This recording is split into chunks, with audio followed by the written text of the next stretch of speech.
Iran আবারও প্রমাণ করল তারা বীরের জাতি। ইসরায়েল ও মধ্যপ্রাচ্যের মার্কিন ঘাঁটিতে সফল অভিযান চালিয়ে বিশ্বজুড়ে প্রশংসায় ভাসছে খামেনি সরকার।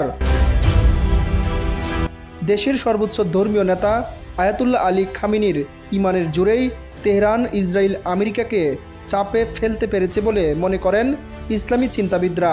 তাদের মতে পরমাণু অস্ত্রের চেয়ে শক্তিশালী মুসলমানদের ইমানি শক্তির প্রমাণ দেখিয়েছেন খামেনি, যা এবার ধুলোয় মিশিয়ে দিয়েছে ইহুদিদের অহংকার। মহানবী হজরত মুহাম্মদ সাল্লাল্লাহু আলাইহি সাল্লামের দৌহিত্র ইমাম হুসাইন রাদিয়াল্লাহু তাআলা আনহুর বংশধর এই লৌহ মানব বয়সের বার হলেও ইসরায়েলের বিরুদ্ধে সংঘাতে তার দুঃসাহসের নেতৃত্ব প্রশংসা কুড়িয়েছে বিশ্বজুড়ে। এখন বলা যায় নিঃসন্দেহে মুসলিম বিশ্বের কাছে সবচেয়ে জনপ্রিয় নেতা ইরানের ইতিহাসের প্রভাবশালী ও রহস্যময় ব্যক্তিত্ব আয়াতুল্লাহ আলী খামেনি।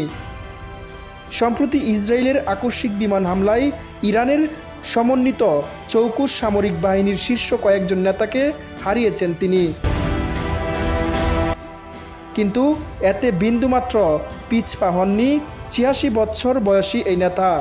সন্ত্রাসী ইহুদিদের খতম করতে আল্লাহর গায়েবী সাহায্যই যথেষ্ট বলে মনে করেন ইরানের অবিসংবাদিত এই নেতা।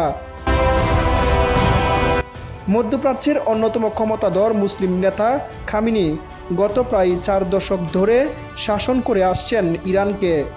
নিজ দেশের সার্বভৌমত্বের উপর আঘাত এবং মুসলিমদের উপর ইসরায়েলের বিরুদ্ধে এবার জ্বলে উঠেছেন বারুদের মতো। গাজায় ফিলিস্তিনিদের উপর অমানবিক নির্যাতনের পরপরেই নির্বাক বিশ্বকে দেখিয়ে দিয়েছেন ইরানের বীরত্ব। ইহুদিদের স্মরণ করিয়ে দিয়েছেন মুসলমানদের বীরত্ব গাথা অতীত ইতিহাসকে।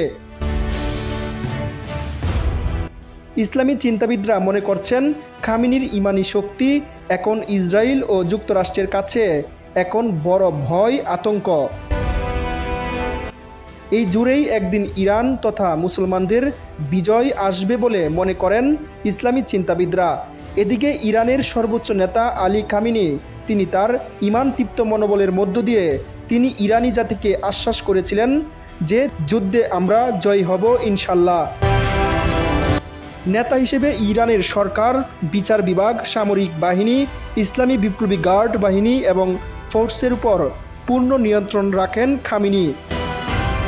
তিনি এখন শুধু মধ্যপ্রাচ্যের নন, মুসলিম বিশ্বের লড়াকু নেতা বলে মনে করেন বিভিন্ন ইসলামী চিন্তাবিদেরা।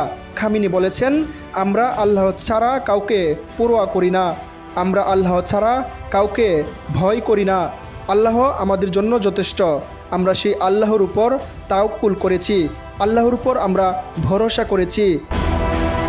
শিয়া সুন্নি ভেদ থাকলেও ইসরায়েলের সফল ক্ষেপণাস্ত্র অভিযান এবং নিজের নেতৃত্বের কৃতিত্ব দেখিয়ে মুসলমানদের কাছে অভিন্ন নেতা হয়ে উঠেছেন তিনি।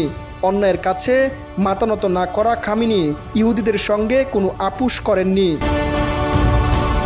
সাইফুল্লাহ সাইফ, দৈনন্দিন চিত্র।